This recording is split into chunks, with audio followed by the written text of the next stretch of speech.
Buenas tardes, estimados y estimadas participantes. Mi nombre es Raúl Veraray y me es grato poderles darles esta bienvenida a esta nueva edición de 360, que es RIM Penal, cuestiones actuales sobre el derecho penal.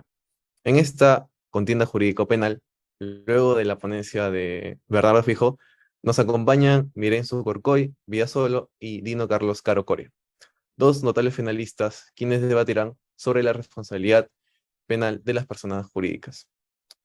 Por un lado, tenemos a la doctora Mirenzo Corcoy Vidasolo, doctora en Derecho por la Universidad de Barcelona, catedrática de Derecho Penal en la Universidad de Barcelona, ha sido directora del Departamento de Derecho Penal y Ciencias Penales de la Universidad de Barcelona y magistrada adscrita a la Audiencia Provincial de Barcelona en 1995 hasta el 2007.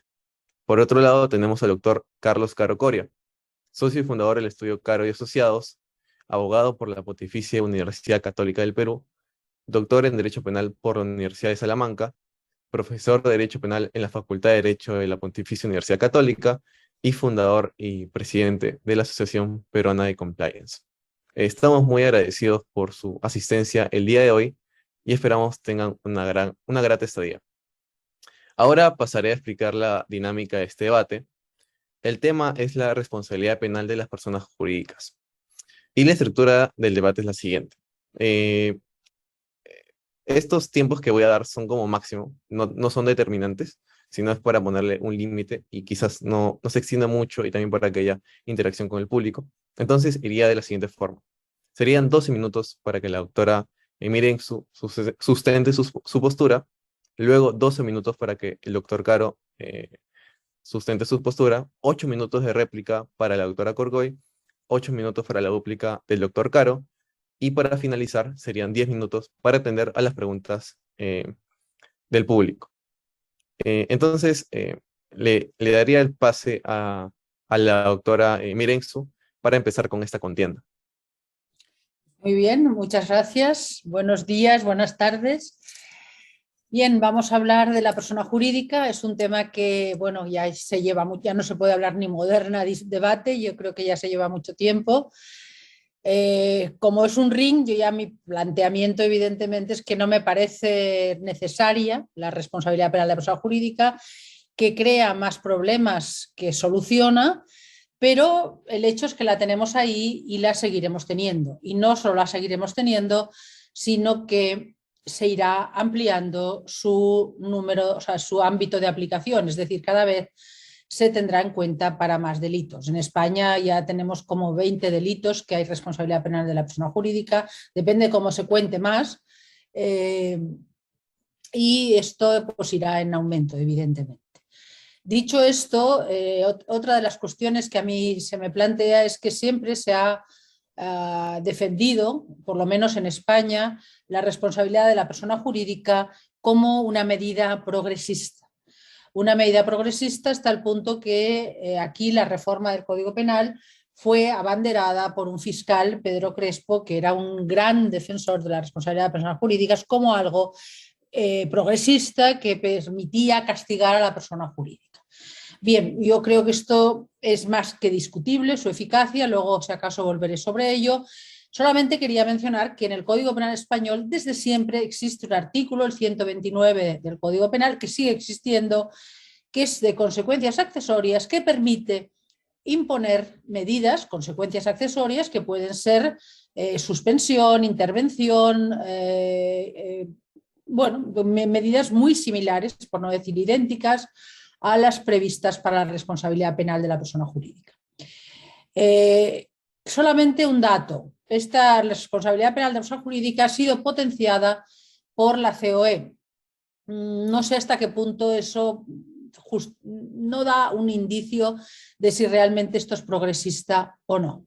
Lo dejo ahí, ya que como es un debate, lo dejo ahí, en ese aspecto sociológico, político-criminal, y quiero, antes de entrar en el más jurídico, hacer referencia a dos aspectos también de política criminal. ¿Cuáles son las consecuencias directas de la responsabilidad penal de la persona jurídica? Bueno, para empezar, supone unos costes de creación, implantación, adecuación continuada del compliance, porque no olvidemos que la responsabilidad penal de la persona jurídica va intrínsecamente unida con la idea del compliance, de los programas de cumplimiento. Otra consecuencia directa, en la cual yo no estoy realmente de acuerdo por estudios que hemos ido realizando con un proyecto que tenemos, es el llamado coste reputacional. Esto se ha dicho, sí, yo creo que sin mucho fundamento, porque tenemos ya empresas que han sido condenadas por la responsabilidad penal de la persona jurídica y sin embargo no han sufrido ningún coste reputacional. Por otro lado, claramente tiene unas consecuencias negativas, ya que puede suponer perjuicios para socios que no hayan intervenido en absoluto. En el Código Penal peruano sé que los socios pueden ser autores, en España no. Trabajadores, clientes y proveedores. Estos perjuicios, estas consecuencias negativas, están justificadas con los beneficios, en teoría, que tiene la responsabilidad de la persona jurídica. Otra pregunta que planteo es, ¿tiene efectos preventivos para los administradores? Ahí sí que mi respuesta es clara, únicamente si también responden las personas individuales. Este es un aspecto importante, lo dejo ahí encima de la mesa, o del ring, como se quiera, porque ahí está sucediendo, por ejemplo, está sucediendo en Francia, que en base a que existe ya la responsabilidad de la persona jurídica, no se intenta buscar quiénes son las personas físicas, personas naturales que realmente han cometido el delito. Con esto no digo que no tenga algunas consecuencias positivas que, más que a la responsabilidad penal de la persona jurídica, van unidas a la idea del compliance.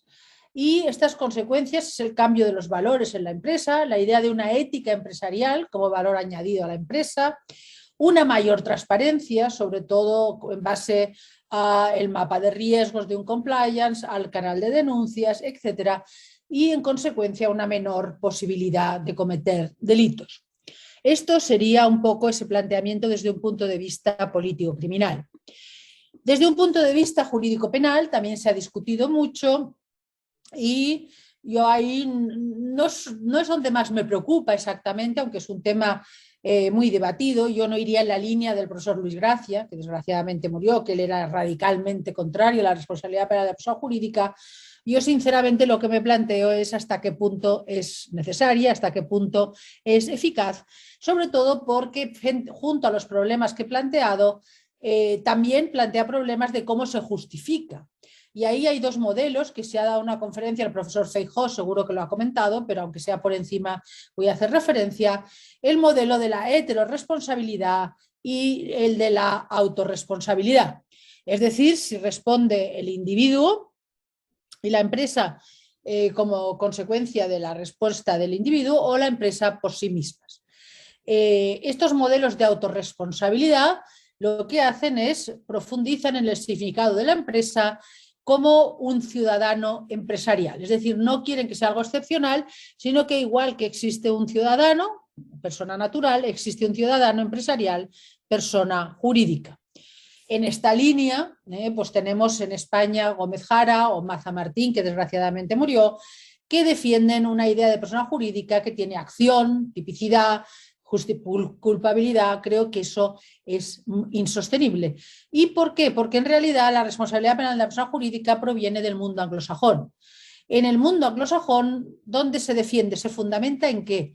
En la teoría de los sistemas. La culpabilidad penal de la empresa se fundamenta en la teoría de los sistemas. Y eso nos lleva a que este sistema de responsabilidad penal de la empresa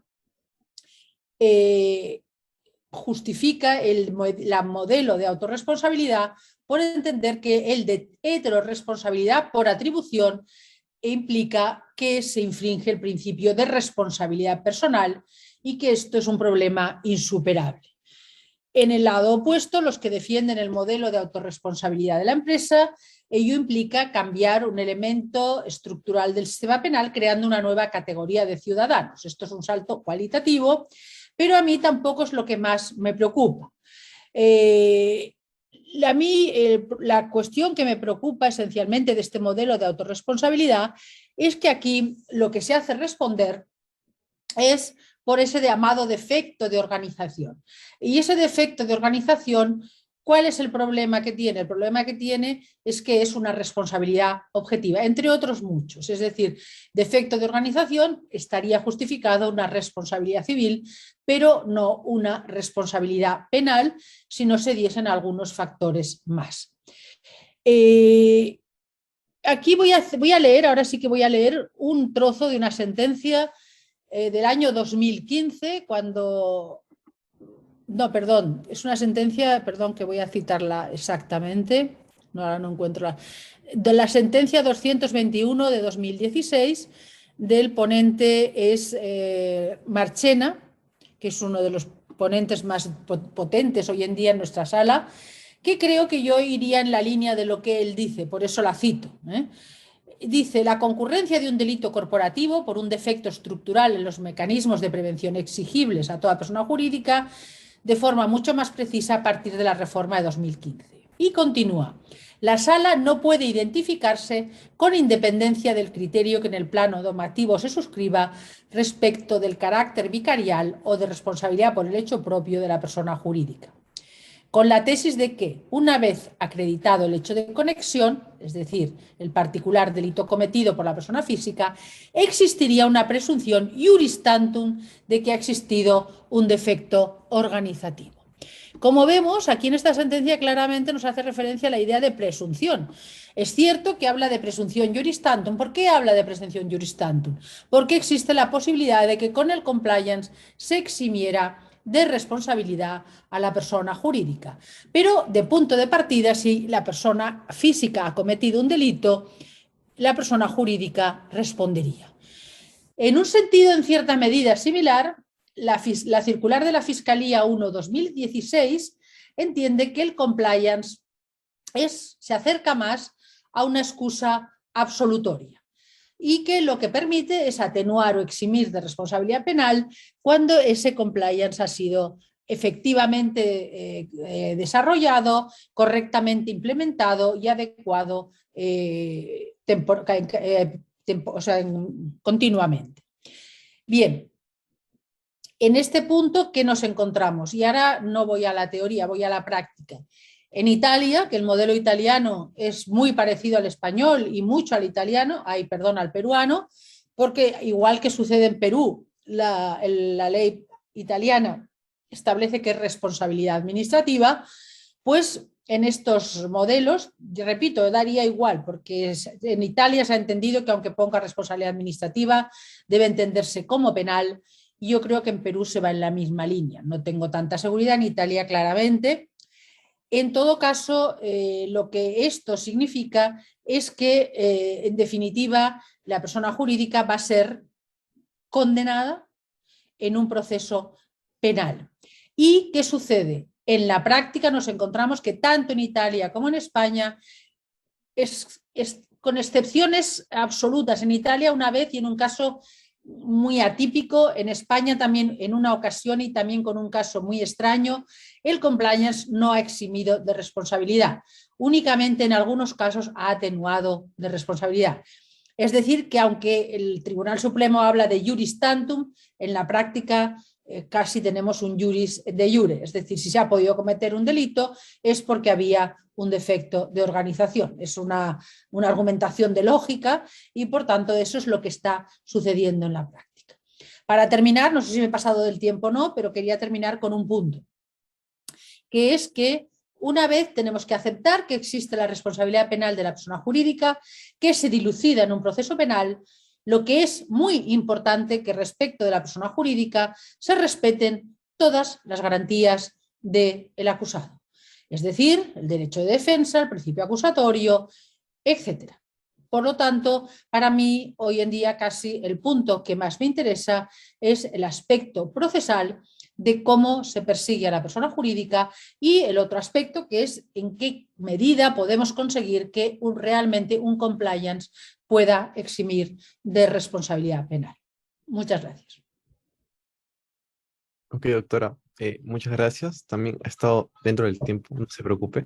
Entonces, le daríamos pase al doctor Caro.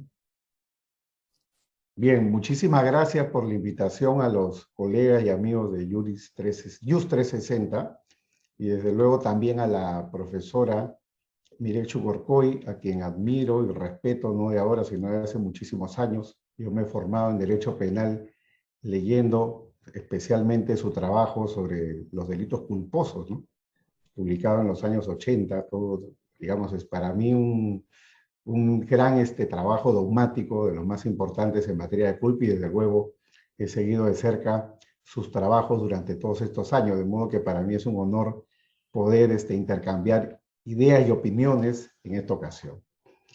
Yo soy particularmente defensor de la tesis de la necesidad y la eficacia de la responsabilidad penal de las personas jurídicas. Y quiero entrar en positivo para luego hacerme cargo de algunas de las cuestiones que ha mencionado la profesora Corcoy. En primer término, la aproximación político-criminal, más allá de las cuestiones propias de esta visa expansiva, ¿no?, que digamos nadie puede en este momento discutir, son muchísimos los países de la Europa continental y de Latinoamérica que en los últimos años han admitido por fondo, por forma, la responsabilidad penal de las personas jurídicas, y me refiero al caso de Perú, donde se llama administrativa, pero es un fraude de etiquetas, es una forma de responsabilidad penal, casi como en Italia, el decreto legislativo 231-2001 le llama administrativa, porque prácticamente la Constitución italiana no permite que haya responsabilidad penal de los entes o corporaciones, pero en el fondo es penal.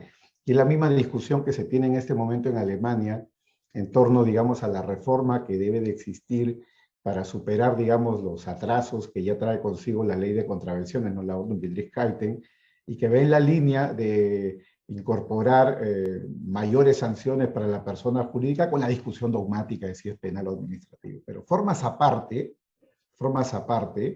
lo cierto es de que hay una visa expansiva en materia de responsabilidad penal.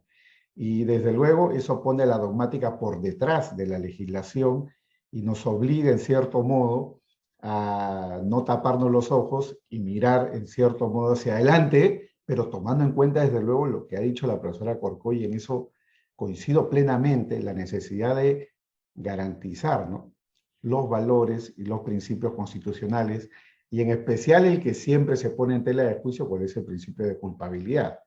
Político-criminalmente, entonces, tenemos, digamos, una aproximación que en cierto modo es coincidente, ¿no? El peso que hoy en día tienen las empresas hace pensar ya en la vieja sentencia, ¿no?, del 23 de febrero del año 1909, ¿no?, dictada hace más de 110 años en los Estados Unidos, que es la que afinca la responsabilidad penal de la persona jurídica a nivel del Tribunal Supremo para todo, digamos, el sistema americano, y que tiene efecto hasta el día de hoy, donde los jueces americanos frente a la constitucionalidad discutían, ¿no?, la potencia de las empresas, la expansión de las empresas. Ya lo decía Tiedemann, ¿no? Los delitos empresariales, los delitos económicos generalmente tienen alrededor una empresa que incluso puede ser criminal, ¿no?, como el caso Odebrecht, que se ha mencionado en tantas ocasiones. Entonces, necesidad de pena por la gravedad de los hechos que se puedan cometer desde el marco de una persona jurídica. Hay mucha data empírica en torno, digamos, a la necesidad de incorporar medidas que sean un poco más graves que las medidas administrativas. Ojo, acá hay un punto para mí criminológico, ¿no?, y es el siguiente.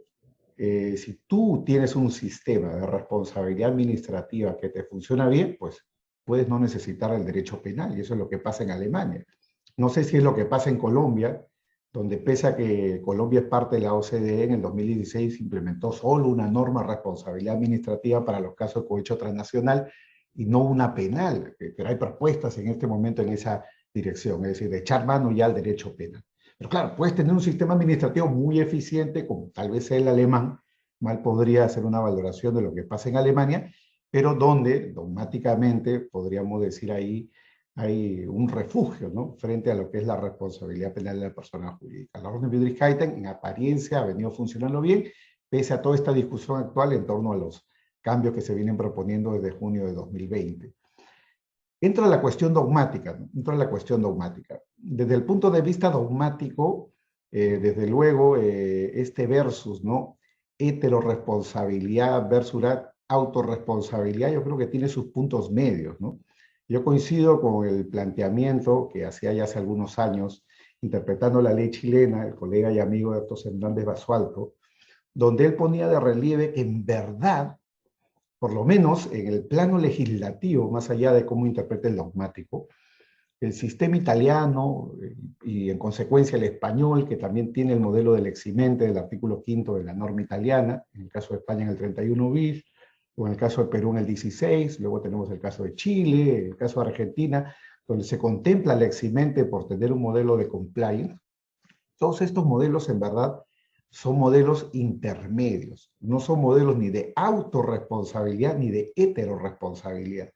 Los modelos de autorresponsabilidad fundados en la teoría de los sistemas han tenido relativo éxito dogmático. Quien más lo ha impulsado desde hace 17 años por lo menos es el profesor Carlos Gómez Jara Díez. De hecho fue el maestro, ¿no?, que llevó al profesor Maza Martín, bueno, ya desaparecido juez y luego fiscal, a ser el ponente, ¿no?, la famosa sentencia de 29 de febrero de 2016, que es la que funda en materia de la jurisprudencia española, por un voto de diferencia, porque hubo una votación ahí donde un voto marcó la diferencia, toda esta lógica de la autorresponsabilidad. Y Maza Martín traduce eso en lo que luego fue su tesis doctoral, entiendo, póstumamente publicada sobre la responsabilidad penal de partidos políticos. Y claro, lo que ha hecho Jara Díez y luego Maza Martín ha llevado esto al tribunal y ha convencido a la mayoría que esta sea la doctrina dominante, no sin bemoles, porque hay varios autos donde por ahí se hablaba de heteroresponsabilidad o responsabilidad vicarial y luego el propio Supremo ha corregido. No sin bemoles, la tesis de Gómez Jares está fundada en la teoría de los sistemas, lo que ha hecho la doctora Corcoy, ¿no? El ciudadano corporativo, ¿no? Un modelo de tipicidad, antijuricidad y culpabilidad fundado en la teoría de los sistemas. Claro, pero eso, digamos, nos pone en el otro extremo. O sea, hablemos de los extremos, ¿no? Heteroresponsabilidad, mundo americano, mundo anglosajón, y por otro lado, los sistemas de autorresponsabilidad. Pero lo que tenemos en verdad, desde mi punto de vista, y así lo anunciaban los organizadores, son sistemas mixtos, ¿no? Y yo les doy un dato empírico, un dato, digamos, fenomenológico, ontológico, ¿no? Ningún sistema, por más autorresponsabilidad que se plantee, es un sistema que pueda renunciar al individuo. Ninguno puede renunciar al individuo. En un artículo publicado en Cuadernos Penales y Criminológicos se ponía en relieve, por ejemplo, cómo en la UK Bravery Act de Inglaterra, del año 2010, había una norma que permitía la punición, para mí no estaba muy claro si penal o administrativa, el articulista entendía que penal, por el solo hecho de no tener compliance. Claro, eso que en varios países es una infracción puramente administrativa. Un banco que no tiene compliance es un banco infractor y puede ser sancionado administrativamente, pero de ya que ese solo hecho sea delito, eso nos pondría en un modelo realmente puro de autorresponsabilidad.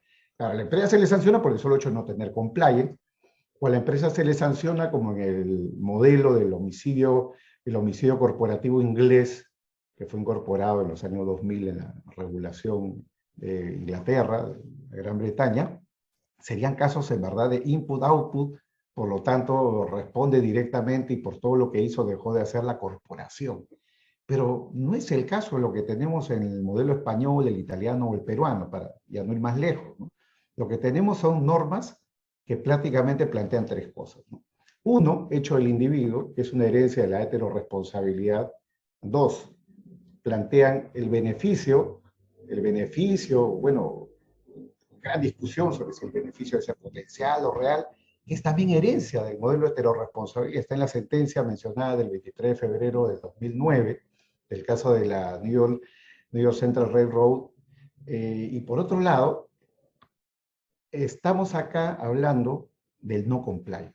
Y el fallo del 23 de febrero, perdón, del 29 de febrero de 2016, Maza Martín, Tribunal Supremo, y por lo menos 70 precedentes del Tribunal Supremo Español, como puede verse en la página de personas jurídicas que recolectan, ¿no?, en tiempo real la jurisprudencia del Tribunal Supremo Español, se ha seguido para bien o para mal ese lineamiento. Ojo, a nivel del Tribunal Supremo, no estoy hablando de tribunales inferiores, ¿no?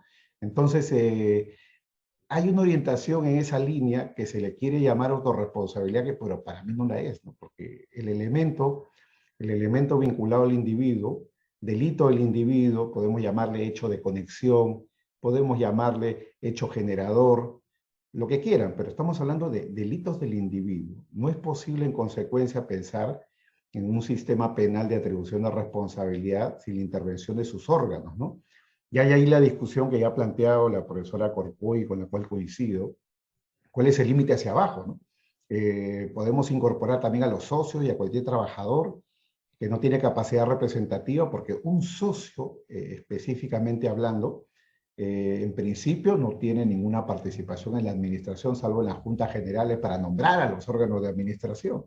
La pregunta es si los socios tienen también competencias. La pregunta es, como lo plantea Nuria Pastor en un trabajo, la pregunta es si existe una posición de garante originaria o residual de los socios, de modo tal que su intervención, que tendría que ser previa a la previa, porque implicaría participación prácticamente en el nombramiento, salvo un socio director, que es un caso distinto, previa a la previa, es decir, previa una intervención no en el momento del delito, sino en el momento relativo al nombramiento o la supervisión que tiene que haber en relación a los órganos de gestión, tiene o no implicancia desde el punto de vista del deber de garante, ¿no?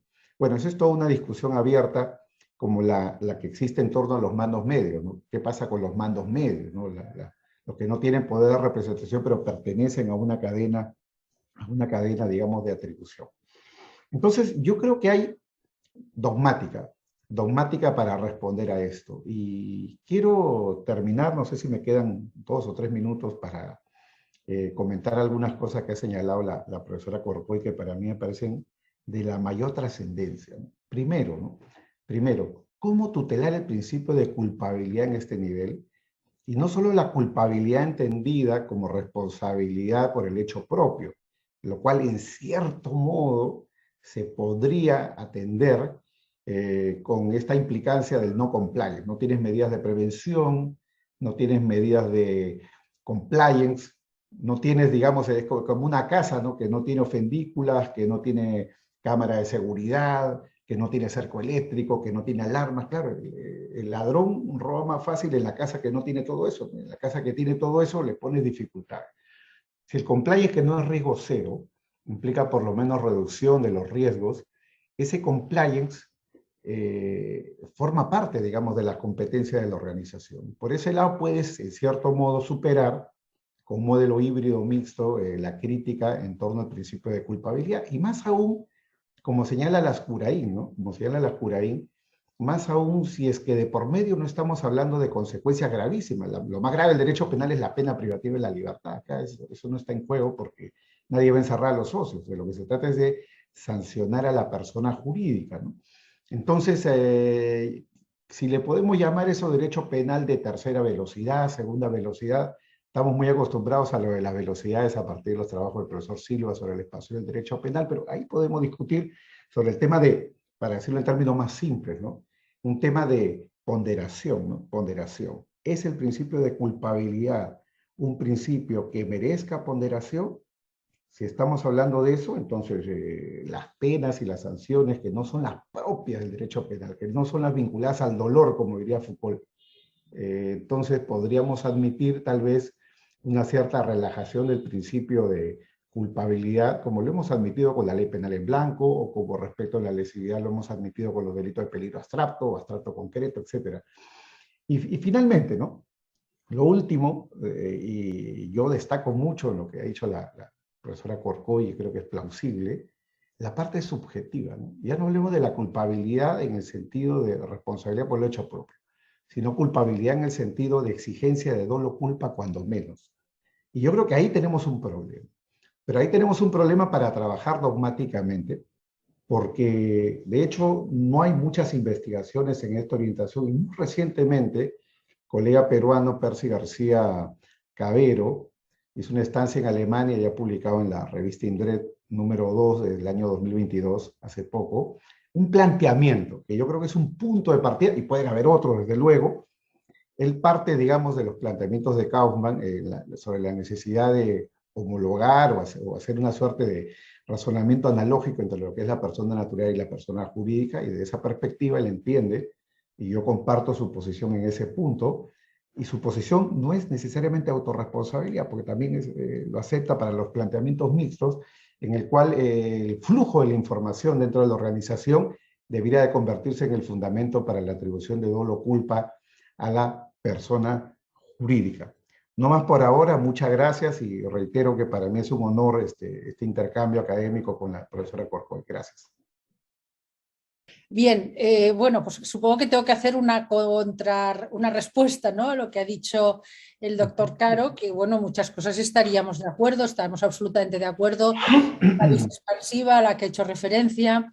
El caso de Alemania es un caso complejo porque yo dudo que lo cambien. Yo creo que los alemanes están contentos con su sistema, no porque les funcione bien o mal, sino porque yo creo que para ellos la dogmática penal es muy importante y eso de la relajación pues no les acaba de convencer. Que yo creo que es cierto que adecuar la dogmática a la responsabilidad de la persona jurídica puede llevar, y lo ha dicho el profesor Caro, a rebajar la seguridad jurídica, a rebajar las garantías. Él ha hecho referencia a la ley penal en blanco. Yo creo que la ley penal en blanco no supone rebajar las garantías. Yo creo que es una técnica legislativa que, si está bien aplicada, no solo es idónea, sino que es necesaria en determinados ámbitos como el medioambiental, salud de los consumidores, etcétera. No voy a hacer referencia a los delitos de peligro abstracto, porque bueno, ahí nos iríamos totalmente del tema. Quiero hacer referencia a otras cuestiones, pero que sí que es cierto que supone rebajar. Conozco el trabajo de Percy García Cabero y es interesante. Yo en su momento también hice algo sobre la imprudencia y el dolo en el ámbito de la responsabilidad penal de la persona jurídica en el diccionario Lefebvre, diccionario económico de Derecho Penal Económico Lefebvre, pero sin mucho convencimiento, entre otras cosas porque como mucho podríamos llegar a culpa, imprudencia, y los delitos que están previstos son todos dolosos. En España tenemos algún imprudente también, pero en ese imprudente no cabe la responsabilidad penal de la persona jurídica. Por tanto, siempre estamos frente a delitos dolosos. Y yo creo que el profesor Caro también ha hecho referencia a Estados Unidos, porque realmente esto nos viene del mundo anglosajón.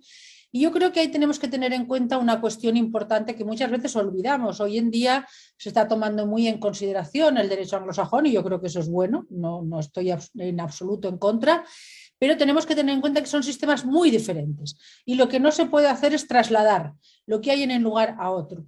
Entre otras cosas porque para ellos la distinción entre civil y penal no es tan relevante como es para nosotros. Por tanto, creo que ese es un punto a tomar en cuenta. Otra cuestión que me parece importante es que ha hecho referencia el profesor Caro, es la necesidad de pena. En algunos casos se ha cometido un delito, pero necesidad de pena para la persona jurídica o la persona física. Yo creo que para la persona física. Pero bueno, ahí eso podemos volver. Hay un punto que sí quería comentar. Veo que tiene muy al día la jurisprudencia del Tribunal Supremo Español. Y es cierto que la de Maza Martín fue de las primeras y tuvo mucho impacto, pero no podemos olvidar, bueno, esto es muy triste lo que voy a decir, pero Maza Martín murió y hoy es de día está Marchena, y Marchena opina absolutamente diferente. Por eso yo he citado la sentencia 221/2016 de 16 de marzo de Marchena Gómez.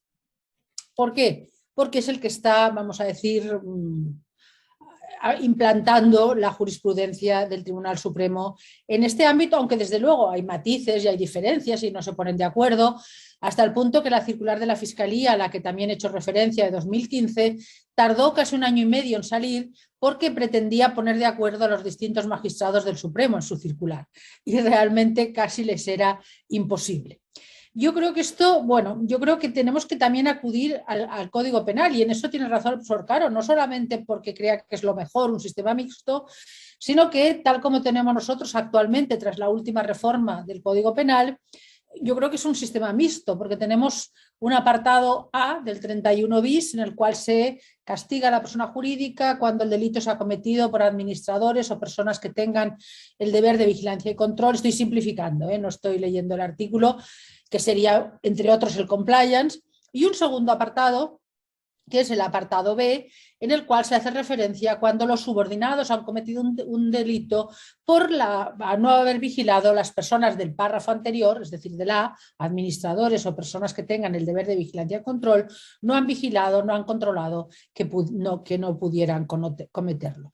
Por tanto, yo creo que en la práctica lo que tenemos es este sistema mixto, y yo creo que esto también podría aplicarse al Supremo, como la sentencia que he leído de Marchena claramente deja claro que a él le da igual si es autorresponsabilidad o heteroresponsabilidad, que lo que le interesa es que hay una presunción juris tantum de que responde la persona jurídica si se ha cometido un delito, a no ser que haya ese compliance muy bien implantado. Voy terminando. Otra cuestión de que creo que es importante, que también el Código Penal Español la modificó, es un punto que a veces se olvida. Muchos de quienes hablan de la persona jurídica se olvidan que el delito tiene que ser en beneficio directo o indirecto de la persona jurídica. Es decir, no cuando alguien dentro de la persona jurídica comete un delito en su propio beneficio. Por tanto, eso es un punto que creo que hay que resaltar más y que no se hace suficientemente. Yo me autoinculpo también en ese sentido, porque creo que es muy, muy importante, y muchas veces por eso introdujo el Código Penal Español lo de indirecto, porque no estaba claro el beneficio, porque claro, puede beneficiar a lo mejor puntualmente a corto plazo a la empresa, pero la va a perjudicar a medio y largo plazo. Y ahí eso enlaza con lo de los mandos intermedios y enlaza también con quién resulta perjudicado con las sanciones a la persona jurídica. Yo al principio he hecho referencia a que esta sanción en muchas ocasiones, más que perjudicar a los administradores o a quien ha cometido realmente el delito, a quien perjudica es a terceros. Terceros que pueden ser los propios consumidores, ya que esa sanción, esa multa que se le impone a la persona jurídica va a ser repercutida en el precio del producto o va a suponer el despido de unos trabajadores. Estoy poniendo ejemplos, no tiene por qué ser así, pero puede ser. Es decir, eso no puede que no repercuta en absoluto en la persona jurídica, o en su caso, si hay una intervención de la persona jurídica, puede perjudicar a los socios, a los proveedores, etcétera. Por tanto, yo no tengo tan claro eso de que se sanciona a la persona jurídica, que se perjudica a la persona jurídica, y por eso al principio he hecho referencia a lo del coste reputacional, que es algo muy, muy, muy que se había, dado como por supuesto el coste reputacional, y que no es así. Yo creo que el caso Siemens es un caso claro, pero podríamos citar otros. Y por último, porque no me quiero alargar, prefiero que no quedarme corta que pasarme, porque es un tema que daría para hablar mucho tiempo. Ahí ha comentado algo el profesor Caro que me parece especialmente interesante, que a mí es el tema que realmente hoy en día me preocupa, porque lo que me sigue preocupando es la responsabilidad de las personas físicas, porque creo que si no responden las personas que han cometido el delito, esto sí que no va a tener ninguna eficacia preventiva. Al contrario, va a ser un campo muy positivo para los delitos penales económicos. Por tanto, eso hay que tener mucho cuidado, y entonces ahí me preocupa la responsabilidad de los mandos intermedios. Es decir, yo creo que ahí es un tema que no está todavía terminado, que está muy en mantillas, y ese es un tema importante porque nos parece claro la idea de por arriba, la jerarquía, los administradores, pero luego los responsables de área, no hay una posición de garante, no la hay. Sí que hay posición de garante, pero es suficiente la posición de garante si solo tienen un dominio negativo, es decir, posibilidad de denunciar. Eso es suficiente para poder atribuirles también la comisión del delito. Concepto de cooperadores, de partícipes, concepto de coautores. Bueno, todo eso yo creo que eso todavía está por trabajar. Muchas gracias. Muchas gracias, doctora. Le haríamos pasar al doctor Caro. Muchas gracias. Yo creo que hay que tomar en cuenta efectivamente las diferencias que existen entre los modelos que venimos manejando a nivel de Europa continental y Latinoamérica, frente a lo que sucede en el mundo anglosajón. Ojo, acá hay un dato súper importante. En los Estados Unidos, por ejemplo, no existe ninguna norma, y lo digo con bastante, digamos, certeza, porque he hecho la búsqueda en varias ocasiones y en varios momentos en el tiempo, que hable de la famosa eximente de responsabilidad. Por eso es que cuando varios hablan de que el compliance, tal y como lo conocemos, viene de Estados Unidos, eso es parcialmente cierto y parcialmente no, pues el eximente es de origen italiana, desde el año 2001, como ya se ha mencionado, ¿no? De hecho, incluso en el Justice Manual, en la sección número 9, 28.000, se dice expresamente que de acuerdo a las políticas del gobierno, recordemos que en Estados Unidos como en España, el Ministerio Fiscal, el prosecutor allá depende del Poder Ejecutivo. Si las políticas del gobierno implican de que se tiene que perseguir determinado delito, dice el Justice Manual, notwithstanding, ¿no? Es decir, pese a que exista compliance, el delito se perseguirá. Y a mí me parece es un dato sumamente relevante porque en verdad en el mundo americano no se necesita un eximente porque las salidas son procesales. De hecho, un trabajo empírico publicado hace algunos años en torno a la jurisprudencia americana, primero se pone a relieve que este tema de la responsabilidad penal de las personas jurídicas para llevarla a los tribunales, ese es un problema de las grandes empresas y a lo sumo de las medianas.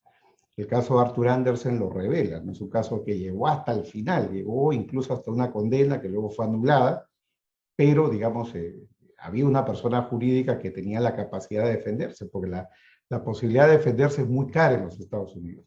Entonces, las salidas son procesales. El 91% de los casos se resuelven en la etapa procesal, o vía una declination, o vía, digamos, una simple no imputación, como en el caso Morgan Stanley, o a través de medidas como un Deferred Prosecution Agreement, o acuerdo de persecución diferida, o los acuerdos de Non-Prosecution Agreement, que estos no pasan, digamos, por el juez, ¿no? No tienen que ser validados.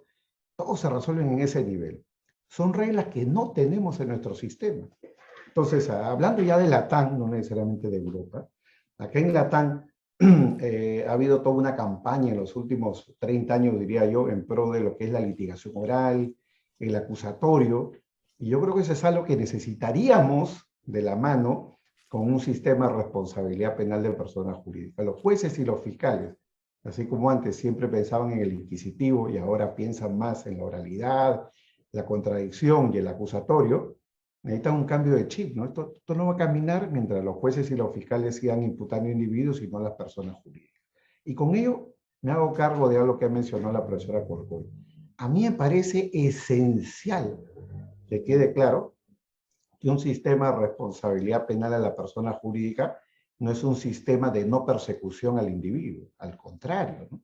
Yo recuerdo un trabajo introductorio, ¿no? A una de las ediciones de INDRED, si mal no recuerdo, el 2015, donde el profesor Silva comentaba el famoso James Memorandum. El James Memorandum es un memorándum de la Fiscalía General Americana, donde se decía que independientemente de la responsabilidad de la corporación, tenía que, o la empresa como parte del programa de cumplimiento, tenían que llevar en bandeja de plata la cabeza de los verdaderos responsables, ¿no? Y claro, porque pasaba lo que ha dicho la doctora Corcoy, que se persigue, se sanciona a la empresa, o tal vez le eximan, y luego el individuo no mira para otro lado y no pasa nada, ¿no? Yo en eso sí coincido con lo que decía Luis Gracia Martín. Luis Gracia Martín siempre decía, los verdaderos responsables son los individuos, son las personas naturales que están detrás o controlando a la persona jurídica. El problema es que no siempre se llega a saber quiénes fueron, no siempre se llega a descubrir o a probar, más allá de la duda razonable o de toda duda razonable, quiénes fueron los individuos que participaron en el hecho, y eso podría generar problemas de imputación vía, por ejemplo, la consecuencia accesoria, que en España está en el 129, y en Perú la tuvimos muy antiguamente, incluso antes que España, ¿no? Porque la copiamos de los proyectos españoles de los años 80 y la incorporamos en el Código Penal del 91, el 105 del Código Penal, escasamente aplicado, ¿no? Como diría Hurtado Pozo, una ley que ha envejecido sin prácticamente haber sido aplicada. Claro, porque en la medida que no condenes o no imputes al individuo, no puedes imputar a la persona jurídica. Y creo que ya hay un beneficio de esta fórmula de la responsabilidad autónoma o la responsabilidad, digamos, independiente de la persona jurídica frente a la del individuo. Pero desde luego, esto nos lleva a pensar en que el individuo debe de ser perseguido, el individuo debe de ser sancionado, y con lo cual toda la discusión en torno a la posición de garante del empresario, las reglas de imputación al interior de la responsabilidad a través de los órganos, comisión por omisión, autoría mediata, etcétera, deben estar en la discusión.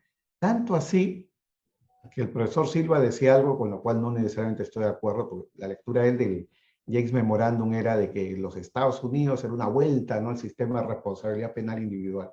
Creo que no es así, yo creo que más bien es un afincamiento de la responsabilidad corporativa de la mano en paralelo con lo que es la responsabilidad individual. Y es algo que podemos observar como ejemplo podemos observar en el plea agreement celebrado por Odebrecht con el gobierno de los Estados Unidos, el Departamento de Justicia, en diciembre del 16, ¿no? Donde Odebrecht acepta responsabilidad, acepta los cargos, le sancionan $3.500 millones de multa, que hasta ese entonces era el más alto en la historia del Department of Justice, pues estos plea agreement, pero en paralelo, y esto es algo importantísimo, en paralelo la empresa se compromete a hacer delaciones en los países. Y eso en un caso como el de Perú ha llevado a que hayan persecuciones penales a individuos, incluso a expresidentes, ¿no? Como el expresidente Humala, el expresidente Toledo, que está en proceso de extradición desde los Estados Unidos, y creo que por ahí debe de manejarse el sistema. O sea, responsabilidad penal individual en paralelo con lo que es responsabilidad penal de la persona jurídica, tanto así que este James Memorandum ya forma parte no solo de un memorándum, sino del Justice Manual de los Estados Unidos, fue incorporado, recopilado ya hacia 2018, ¿no? Y creo que es algo que deberíamos de tener muy presente, porque como ha dicho la profesora Corcoy, el mundo americano es otro, tiene sus propias reglas, y hay que tenerlas presentes para ver qué cosa es asimilable y qué cosa no, ¿no? Y desde luego, y en eso creo que estamos de acuerdo, es una de las conclusiones tal vez de este conversatorio tan interesante, es que hay que respetar el principio de culpabilidad, no solo como responsabilidad por el hecho propio, sino también como responsabilidad que solamente puede ser atribuida, y ahí hablemos de nuestro querido y ya desaparecido profesor Santiago Mirpuch, ¿no? En un derecho penal del Estado social y democrático de derecho no puede haber imputación sin dolo o sin culpa. Y eso incluye a la persona jurídica, debe incluir a la persona jurídica, porque desde luego, si el derecho penal es motivación, si la norma primaria es motivación, si la norma primaria es determinación, la determinación solo es posible en tanto hay un sujeto que pueda tener capacidad volitiva o, digamos, cognitiva o volitiva, podemos discutir eso, capacidad de poder decidir si deja de hacer algo o no hace algo o cumple con un mandato o no lo cumple. Gracias. Está bien, doctor. Muchas gracias. Muchas gracias a ambos por exponer sus argumentos acerca de este tema. Entonces, para darle cierre a esta contienda, vamos a responder algunas preguntas del público. Quizás hagámoslo de la siguiente forma. Yo lanzo la primera pregunta y esa pregunta, por ejemplo, empecemos con el doctor Caro y luego vemos si la doctora Corcoy quiere complementar. Y la siguiente pregunta, empezamos con la doctora Corcoy y vemos si el doctor Caro quiere complementar. ¿Está bien? Entonces, la primera pregunta es, ¿cómo garantizar el principio de culpabilidad cuando se sanciona a las empresas, por ejemplo, por delitos fiscales, y se hace responsable también al administrador por la figura de actuar en lugar de otro? A ver, tengamos en cuenta lo siguiente, ¿no? Esto puede llevar a particularidades de cada legislación, ¿eh? Aquí en Perú no existe una regla de responsabilidad penal para la persona jurídica por fraude tributario. Lo que tenemos es solo la consecuencia accesoria. Y en ese contexto, hablando de Perú, no puedo hablar por España, solamente podría haber responsabilidad por consecuencia accesoria en la medida que existe una condena contra un individuo, la persona natural, ¿no? Así lo ha dicho ya el Acuerdo Plenario 7 del 2009 de la Corte Suprema. Entonces tenemos esa limitación. Pero por otro lado, en la legislación peruana tampoco sería necesaria la regla del actuar por otro, la regla alemana, también en España, recogida acá en Perú también, porque el delito tributario ya no califica como, para hablar de la vieja expresión, no califica como, Gracia Martín lo estudiaba, como un delito especial propio, porque es un delito que puede ser cometido también en beneficio de otro. Entonces no se necesita que el autor sea el obligado tributario, sino un órgano de dirección, un órgano con competencia, un gerente de finanzas, por ejemplo, lo podría cometer porque está actuando en beneficio de otro de manera tal que no se generaría ahí un vacío de punición que tuviera que ser completado con la fórmula del actuar en lugar de otro, ¿no? O sea que ahí tendríamos, digamos, esos comentarios.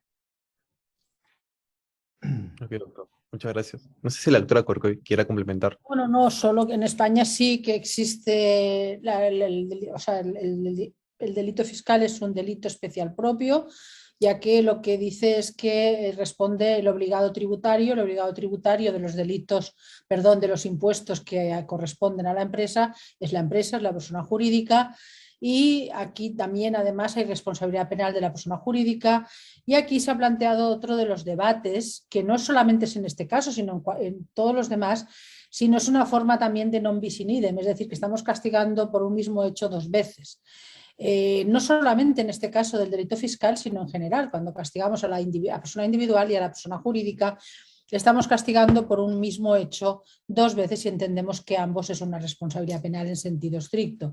Y en el caso del delito fiscal puede incluso ser más complicada la situación, ya que el autor, vamos a decir, real del delito es la empresa, porque el otro es porque actúa en nombre de la empresa. Lo que pasa es que siempre se ha entendido que el autor efectivo es el administrador de hecho de derecho de la empresa, no la empresa. Por tanto, se ha discutido lo del non bis in idem, pero no ha ido más allá. Ok, doctora. Muchas gracias. Entonces, seguiríamos con la segunda pregunta. La segunda pregunta es, ¿la culpabilidad de la persona jurídica deriva de una ausencia de una cultura del compliance? Empezaríamos con la doctora Corcoy. Bueno, no sé si entiendo muy bien la pregunta, ¿eh? No entiendo. O sea, la cultura del compliance, el compliance surge para poder eximir de responsabilidad a la persona jurídica. Entonces, si se habla como autorresponsabilidad, el hecho de no tener un compliance o un no compliance bien implementado es lo que justificaría la culpabilidad de la persona jurídica. Y en realidad también en el modelo de heteroresponsabilidad. Yo creo que ahí estaría con el doctor Caro, que realmente al final y al término es un sistema mixto y no es muy relevante como Marchena dice. Yo creo que hay Marchena cierta absolutamente que es indiferente, que el problema o la cuestión está en que juris tantum responde la persona jurídica cuando ha cometido un delito la persona natural en beneficio directo o directo de esa empresa. Eso yo creo que es lo que es más indiscutible. Entonces el compliance es lo que fundamenta la culpabilidad. Bueno, pues es una culpabilidad diferente porque claro, es una culpabilidad, si entendemos el principio de culpabilidad en sentido amplio, que es responsabilidad por el hecho, responsabilidad personal, responsabilidad subjetiva y culpabilidad en sentido estricto. Aquí nos falla casi todo, por no decir todo. Entonces realmente lo que hacemos es una culpabilidad diferente y a lo mejor sí puede ser la culpabilidad del compliance, es decir, exista o no ese compliance. Pero ya digo, yo con el compliance llevo trabajando mucho tiempo, he hecho bastantes compliance para empresas muy grandes. Es importante que esté, porque si no está el compliance, responde la persona jurídica sí o sí, ya no se debate. Pero si está, tampoco está claro que vaya a estar exenta de responsabilidad. Muchas gracias, doctora. No sé si el doctor Caro quiera complementar. Sí, mira, complementando lo ya dicho por la doctora Corcoy, con lo que coincido sumariamente, hay que poner de relieve lo siguiente, ¿no? Cuando se habla de culpabilidad y cultura corporativa, a mí me llama el recuerdo inmediatamente a los planteamientos de Omejara Díez, ¿no? Omejara Díez construye la culpabilidad en base a lo que es la cultura corporativa, y él fue uno de los primeros que propuso, si no el primero, algo que ya vino ocurriendo en cierto modo en la jurisprudencia, ¿no? Y es la no imputación a personas jurídicas cuando las personas jurídicas no tienen un suficiente desarrollo corporativo. Es decir, las empresas individuales de responsabilidad limitada, o como se le llama en cada país, o aquellas empresas de objeto netamente criminal, empresas de fachada, organizaciones criminales, una casa de cambios creada para el blanqueo de capitales, por ejemplo, o organizaciones pequeñas, ¿no? Organizaciones pequeñas donde no hay mucha diferenciación o no hay una distinción clara entre lo que son órganos de gestión y lo que es el propio, digamos, el dueño o titular, digamos, de la propiedad de la persona jurídica, ¿no? Con los claroscuros que eso implica, ¿no? Que es una organización pequeña, tendríamos que ir a la ley, a las leyes administrativas que regulan lo que son las microempresas o las empresas pequeñas. Es algo que tendríamos que tener mayor seguridad jurídica, como la hay, por ejemplo, con la minoría de edad, ¿no? 18 años, ¿no? Nos guste o no, es una regla tajante que establece la legislación, que marca la mayoría de edad penal, una franja, digamos, marcha blanca, responsabilidades restringidas hasta los 21, y luego ya responsabilidad plena a partir de los 21 años, ¿no? Eso por un lado. Por otro lado, ¿no? Yo creo que la reflexión sobre el tema de la culpabilidad y su relación con el compliance para mí no está tan clara. Yo, de hecho, he defendido en algunos trabajos hace unos años que gran parte de lo que es el compliance debe de engarzarse. Si queremos hacer valer esto en la teoría del delito tradicional, desde luego, tendríamos que engarzarlo dentro de lo que es riesgo permitido. Para mí, el compliance es la faz negativa de la imputación objetiva del delito corporativo. Pero, ojo, con una atingencia súper importante. No todo el compliance se agota en lo que puede ser esa faz negativa. Todos los actos o las relaciones u obligaciones, procedimientos, ¿no?, propios postdelictivos, vamos a decirlo así, no puede tener relación alguna con la teoría del delito corporativo si quisiéramos construirla, ¿no? Por ejemplo, todo lo que es colaboración con la justicia, entregar documentación a la empresa, ¿no? Entregar, digamos, información sobre los colaboradores, ¿no? Levantar el secreto profesional de los colaboradores para que estos a la vez declaren en un proceso. La renuncia, ¿no?, al derecho al guardar silencio, ¿no?, al nemo tenetur en el ámbito empresarial para colaborar con la justicia, ¿no? Todo eso que es algo propio del proceso penal, que sigue siendo parte de los procesos, digamos, de compliance, es algo que no forma parte de la teoría del delito. Entonces, el compliance, por decirlo de alguna forma, explica parcialmente lo que puede ser para mí una serie de elementos propios de la imputación al tipo y otra serie de elementos que vamos a discutir ahí si serían propios de la culpabilidad o cuestiones procesales propios de la norma secundaria. Gracias. Ok, doctor. Muchas gracias. Seguiremos con la tercera pregunta. Y esa pregunta nos dice si se le puede exigir, no, es necesaria la responsabilidad penal jurídica de las pequeñas empresas. Por ejemplo, ¿se le puede exigir un compliance a ese tipo de empresas? Mira, ahí tendríamos que definir, me toca a mí, ¿no?, porque creo que ese es el orden, ¿no?, ¿correcto? Sí, sí. Sí. Tendríamos que definir ahí qué es una pequeña empresa, ¿no? Si vamos a la legislación acá, para que sepa la profesora Corcoy. La conozco, la conozco. Claro, no, pero acá pasa algo adicional, UIT, los UIT, la microempresa, pequeña empresa. Eso, la microempresa, ¿no? Acá pasa algo que Sí. no pasa en otros países, que es la microempresa, ¿no? En Perú y en algunos otros países de la TAN se habla incluso de la microempresa, o sea, menos que la pequeña empresa. Claro, tendríamos que ir a una definición legal para saber si estamos ante... O sea, acá demandamos seguridad jurídica, ¿no?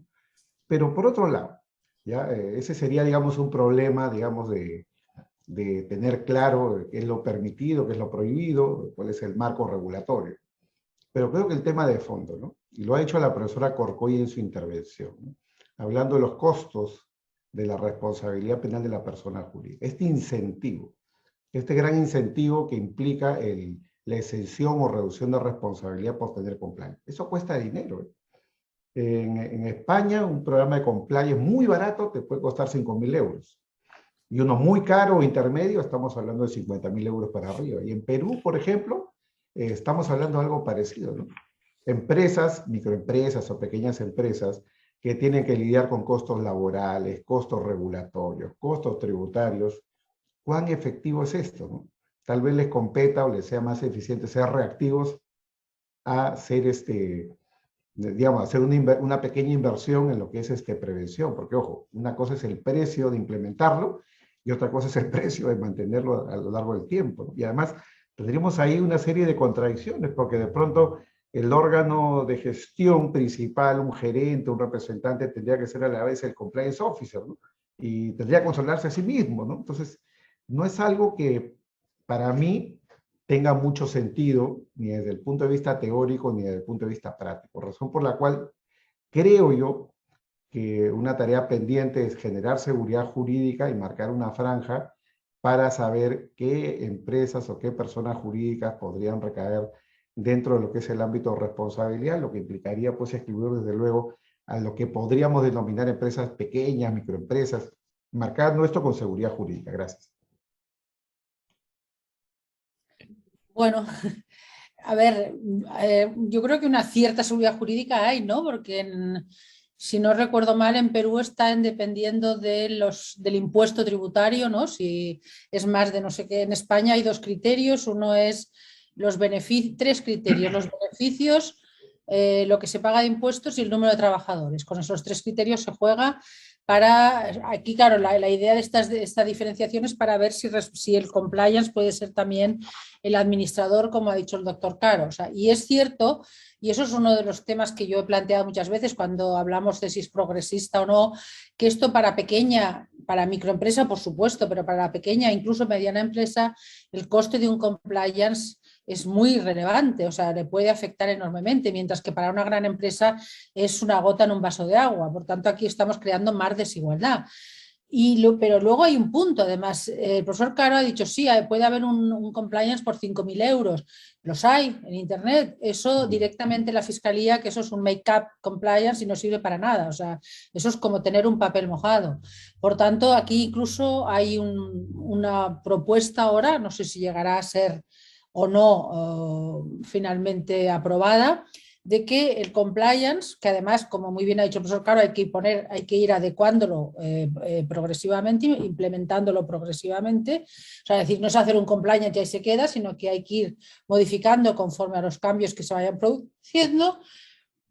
Hay una propuesta por parte de la Fiscalía, que no sé si llegará a legislarse, que el precio del compliance, el coste que ha tenido el compliance para la empresa, sea un porcentaje determinado del Producto Interior Bruto de esa empresa, es decir, del PIB de la empresa. Es decir, si se discute entre un 5 y un 10%. Estamos hablando de muchísimo dinero, porque no es solo hacer el compliance, es el canal de denuncias, etcétera, etcétera, etcétera. Por tanto, eso es importante. Y termino con otro punto, que cuidado, podríamos llegar a lo que dice el doctor Caro y puede ser correcto, es decir, bueno, no es relevante la responsabilidad de la persona jurídica para la pequeña y microempresa. Bueno, es una postura. Pero yo creo que el compliance ha ido mucho más allá de la responsabilidad de la persona jurídica, por lo menos en Europa. Porque en Europa y en España en concreto, para contratar con la administración, para tener subvenciones, para todo este tipo de cuestiones, se requiere tener un compliance. Seas pequeña, mediana o lo que sea. Es decir, que ya se está requiriendo el compliance para muchos tipos de actividades, es decir, por subvenciones, beneficios y contratar. Multinacionales están exigiendo un compliance para contratar con una pequeña empresa, pero le exigen el compliance. Muchas gracias, doctora. Creo que para ir cerrando, quizás con la última pregunta, ya para dejarlos libres. La pregunta es, ¿qué opinión tienen sobre fundamentar la culpabilidad de la persona jurídica en la teoría de sistemas? Al ser la persona concebida como el destino y fin de expectativas normativas en una sociedad, ¿se hace compatible el principio de culpabilidad con la persona jurídica entendida como un ente del cual se espera un comportamiento apegado al derecho? Empezaría la doctora Corcoy. Ya te digo que no estoy de acuerdo con la teoría de los sistemas, ni con el ciudadano corporativo, ni la empresa toma cerveza en la Plaza del Sol, como creía Maza Martín, etcétera, etcétera. No creo en esto. No creo, en toda mi intervención he sido bastante poco dura, vamos a decir, en el sentido de la crítica para mí al ciudadano corporativo, a la empresa como ciudadano, a ese nuevo ciudadano, pero yo estoy absolutamente en contra. Yo ahí en ese punto estaría con Luis Gracia, no con Carlos Gómez Jara, claramente, claramente. O sea, eso se ha trasladado al derecho penal y a la responsabilidad de la persona jurídica, cuestiones que creo que no deberían haberse trasladado. Y la culpabilidad, en todo caso, tenemos que buscarla en los mismos o paralelos o análogos criterios a los de la persona natural. Muchas gracias, doctora. Bien, yo tengo también una postura similar. Nunca he sido defensor de la teoría de los sistemas, sin perjuicio de aceptar alguna de las consecuencias que desde el punto de vista dogmático esto ha traído, especialmente para lo que es el ámbito de la imputación objetiva, que en el derecho penal económico, la regla, digamos, de la imputación por competencias, lleva desde mi punto de vista la delantera y los mayores acuerdos independientemente del sistema que se asuma. pero llevado esto al ámbito corporativo y al ámbito concreto de la responsabilidad penal de las personas jurídicas, no es un punto de partida que yo defiendo. Ya lo he puesto de manifiesto en varias ocasiones, por escrito, en artículos, y principalmente por lo siguiente, ¿no? Yo en particular no soy defensor de una concepción normativa de persona, ¿no? Más allá de la discusión de si la persona natural, la persona jurídica, perdón, es una ficción jurídica o no, independientemente de eso, yo no concibo una posición de persona como, digamos, vamos a decirlo así, ¿no? Como en el Código de Justiniano, ¿no? Donde la persona puede ir perdiendo derechos en virtud de su comportamiento social, ¿no? Recordemos que en el Código de Justiniano existe la capitu diminutio, y de hecho eso ha quedado asentado en la RAE, ¿no? El capiti diminutir. Entonces, eres más persona o menos persona en virtud de tu relación frente al Estado y lo que el Estado te pueda reconocer, ¿no? Porque hablar entonces de un ciudadano corporativo implicaría prácticamente desdibujar para mí el concepto de ciudadanía y el concepto de personas. Y mi crítica es una crítica ya más de fondo, previa al derecho penal, y creo que no es necesario, para decirlo como decía Bustos Ramírez, ¿no? Cuando defendía la criminología crítica, decía, no es necesario ser marxista ni socialista para defender esto. O sea, no es necesario llegar a la teoría de los sistemas para poder defender que hay una culpabilidad de la persona jurídica, tal y como hemos tratado de debatir acá. Gracias. Ok, doctores, muchas gracias por las respuestas a las inquietudes del público. Otra vez agradecerles profundamente por su participación y su disposición para estar en esta contienda penal, en esta primera edición. Y desde Jus 360 y Jus Veritas esperamos contar otra vez con su presencia, quizás en más proyectos de derecho penal. Y eso, agradecerles. Muy bien, muchas gracias. Muchas gracias. Buenas tardes. Hasta luego, Buenas tardes. profesora. Hasta Buenas luego. tardes. Chicos, adiós. Hasta luego.